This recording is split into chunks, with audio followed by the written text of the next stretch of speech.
जयपुर से एक बड़ी खबर है। वन स्टेट वन इलेक्शन के तहत सभी निकायों में एक साथ चुनाव। अगले साल सभी निकायों के चुनाव एक साथ कराने का है मानस। यूडीएच मंत्री जावर सिंह कर्रा ने प्रतिक्रिया दी है। कहा है कुछ निकायों के चुनाव अगले वर्ष नवंबर दिसंबर में और चुनाव का अंतिम दौर वर्ष 2026 जनवरी में होगा। वन स्टेट वन इलेक्शन का राज्य सरकार लागू करेगी। ऐसे में प्रयास है कि अगले वर्ष ही सभी निकायों के चुनाव कराए जाएं।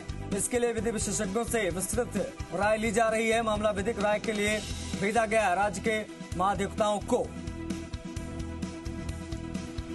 वन स्टेट वन इलेक्शन के तहत सभी निकायों में एक साथ चुनाव कराने का मानस बना रही सरकार। अगले साल सभी निकायों के चुनाव एक साथ कराने की तैयारी में है। यूडीएच मंत्री जावर सिंह कर्रा ने इस पर कहा है कि कुछ निकायों के चुनाव अगले वर्ष नवंबर दिसंबर में है और चुनाव का अंतिम दौर वर्ष 2026 जनवरी में होगा। वन स्टेट वन इलेक्शन को राज्य सरकार लागू करेगी। अब ऐसे में प्रयास शुरू हो गए हैं अगले साल ही सभी निकायों के चुनाव कराने के मद्देनजर।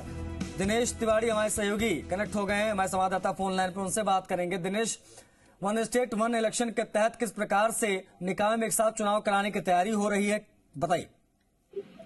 बिल्कुल, सरकार ने पूरा मानस बना लिया है। वन स्टेट वन इलेक्शन के तहत अब तैयारियां कर ली गई है, क्योंकि जल्द ही या ये कह सकते हैं कि सबसे पहले निकायों के चुनाव होने हैं, तो शुरुआत निकायों से ही करने की पूरी प्लानिंग है। यूडीएच मंत्री जावर सिंह कर्रा ने पूरा स्पष्ट ये संकेत दे दिया है कि सरकार पूरी प्लानिंग में, यहाँ तक कि जो जिन निकायों में फरवरी 2025 तक जो चुनाव होने हैं, उन को लेकर अधिवक्ताओं को भेजी गई है डिटेल की क्या उन इलेक्शंस को थोड़ा सा आगे खिसकाया जा सकता है, उन्हें स्थगित किया जा सकता है। और जो जिन निकायों में 26 तक, क्योंकि अधिकांश निकायों के जो चुनाव है वो 25 और 26 दोनों साल के अंदर अंदर पूरे होने, ऐसे में दोनों को थोड़ा सा आगे पीछे पोस्टपोन करके एक साथ करवाने की तैयारी की जा रही है। इसके लिए अधिवक्ताओं को डिटेल्स भेजी गई है, फाइल भेजी गई है और सरकार पूरी इस मूड में है कि वन नेशन वन इलेक्शन करवाया जाए,